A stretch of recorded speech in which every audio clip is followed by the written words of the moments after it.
No niin, tervetuloa taas kuuntelemaan fundeerauksia. Tällä kertaa aiheena on Venäjän vaihtoehdot lännen hyökkäyssodassa Venäjää vastaan. Mä olen aiemmin puhunut Ukrainassa käynnissä olevan konfliktin taustoista, eli en toista niitä asioita nyt, mutta totean, että kyseessä on lännen hyökkäyssota Venäjää vastaan. Ja Ukraina on siinä niin kuin työrukkasena. Sitä länsi käyttää Ukrainaa lyömäaseena Venäjää vastaan.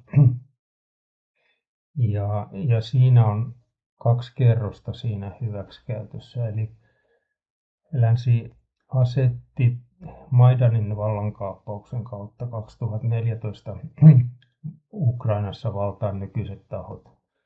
Se oli lännen masinoima laiton vallankaappaus. Ja tämä Ukrainassa vallassa oleva klikki nyt käyttää sitten tavallisia ukrainalaisia tykinruokana Venäjää vastaan.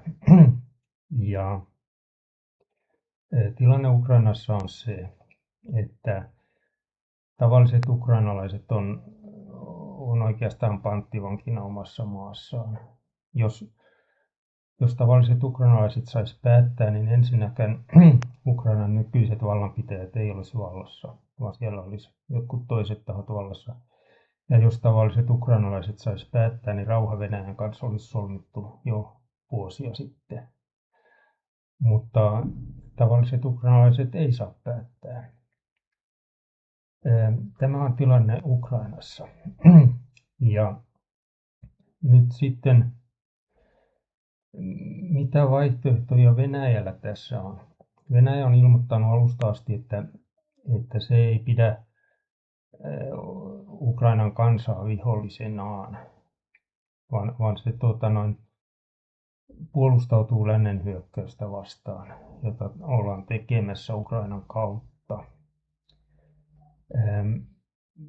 Nyt sitten listataan, mitä mahdollisuuksia, mitä vaihtoehtoja Venäjällä teoriassa olisi käytettävissä. Eli tehdään ihan pikainen lista ja sitten katsotaan niitä tarkemmin. Eli ensinnäkin Venäjä voisi luovuttaa, lakata sotimasta Ukrainassa ja sanoa, että okei, joo, ei mitään, me unohdetaan koko juttu. Toinen vaihtoehto on sitten se, että Venäjä jatkaa niin kuin tähänkin asti ja mikään ei muutu. Sitten kolmas on se,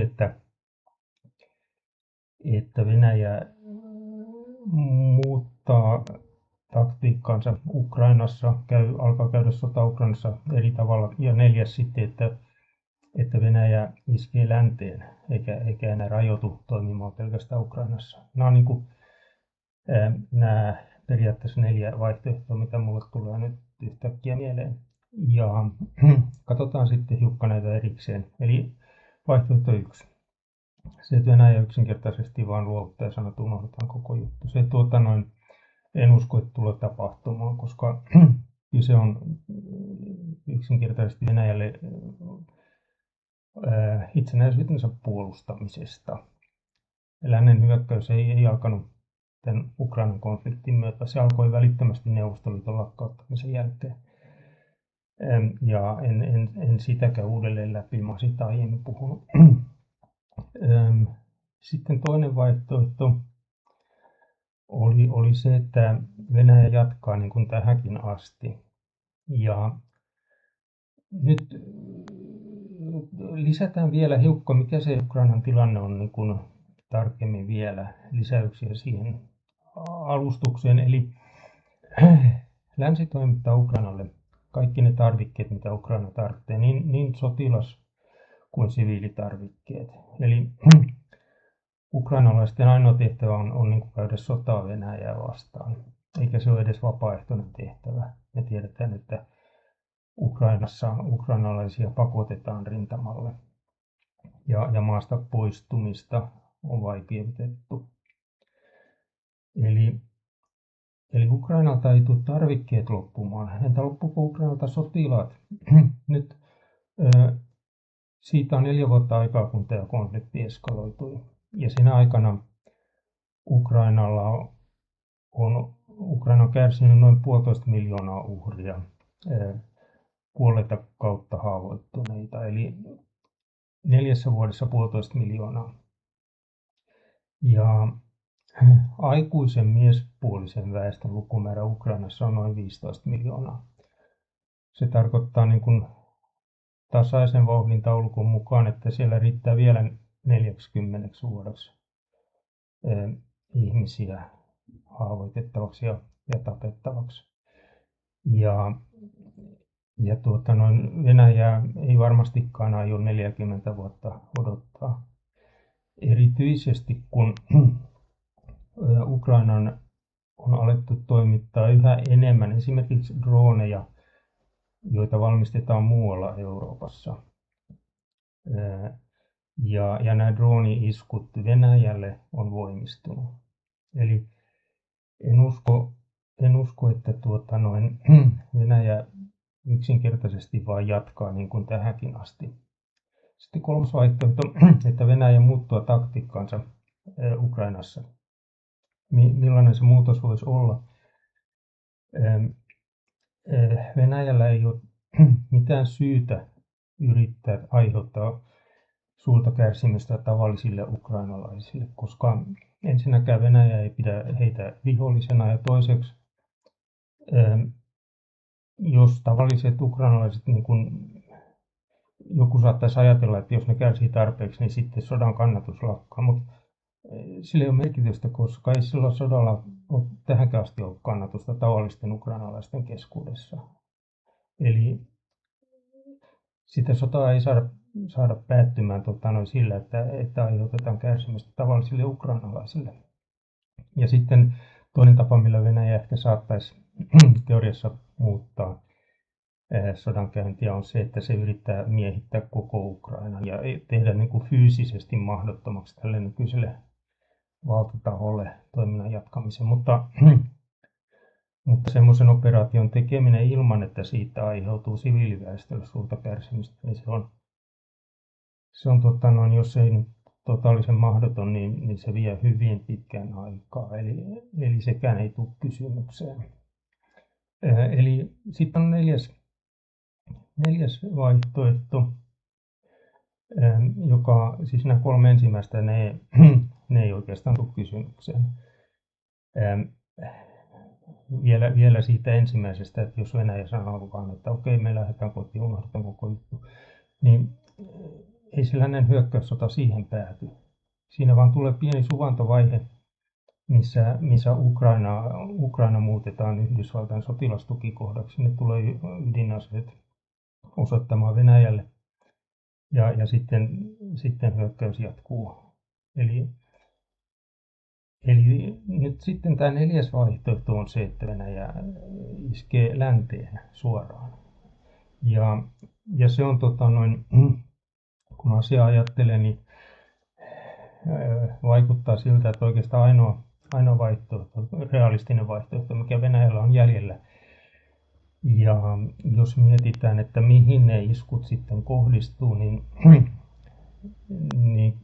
looginen aloituskohta on tietenkin ne asetehtaat lännessä, mistä toimitetaan aseita Ukrainalle. Ja mulle tulee mieleen erityisesti, että ehkä kaikkein ensimmäiseksi ne asetehtaat, jotka on perustettu ihan nyt tämän viimeisen muutaman vuoden aikana nimenomaisesti siihen tarkoitukseen, että ne toimittaa aseita Ukrainalle. Se olisi hyvin, hyvin luonnollinen niin kuin iskun kohde. Ja lännessä ei piitata siitä, että Ukrainan kansa kärsii. Lännelle on tärkeää vain se, että voidaan kiusata Venäjää. Ja se on hauskaa niin kauan, kun siitä ei joudu itse kärsimään. Jos Venäjä iskee näihin asetehtaisiin lännessä, niin se ei välttämättä aiheuta suurta määrää niin kuin siviiliuhreja, mutta jos hyvin käy, niin se pysäyttää niin kuin, lännen miettimään vähäksi aikaa, että onko tätä järkevää jatkaa. Ja, ja jos länsi tulee siihen tulokseen, että jääräpäisesti jatketaan tästä huolimatta, niin sitten sen jälkeen on odotettavissa, että tulee sitten muita iskuja. Toivottavasti ei tapahdu semmoista eskalointia. Toivottavasti länsi ottaa järjen käteensä ennen kuin tapahtuu valtavan suurta vahinkoa. Mutta tällainen pieni katsaus nyt siihen, että mitä vaihtoehtoja Venäjällä on käytettävissä tässä lännen hyökkäyssodassa Venäjää vastaan, ja ollaan tultu siihen tulokseen tai siihen pisteeseen, josta Venäjä itse asiassa varoitti jo vuosia sitten, että jos tämä tilanne jatkuu, pitkittyy ja intensivoituu, niin se tulee johtamaan siihen, että Venäjä iskee länteen suoraan ohi Ukrainan. Minkä takia Venäjä rajoittuisi odottamaan niin kuin Ukrainassa sitä, että lännestä tulee aseita sinne. Parempi tuhota ne asetehtaat ja niin kuin katkaista se aseiden virta jo niin kuin lähteellänsä. Tämmöinen pikkuinen katsaus tällä kertaa. Jos tykkäät näistä fundeerauksista, niin klikkaa tykkäystä ja tilaa kanava ja anna linkkejä kaverillekin. Kiitos mielenkiinnosta ja hyvää päivänjatkoa kaikille.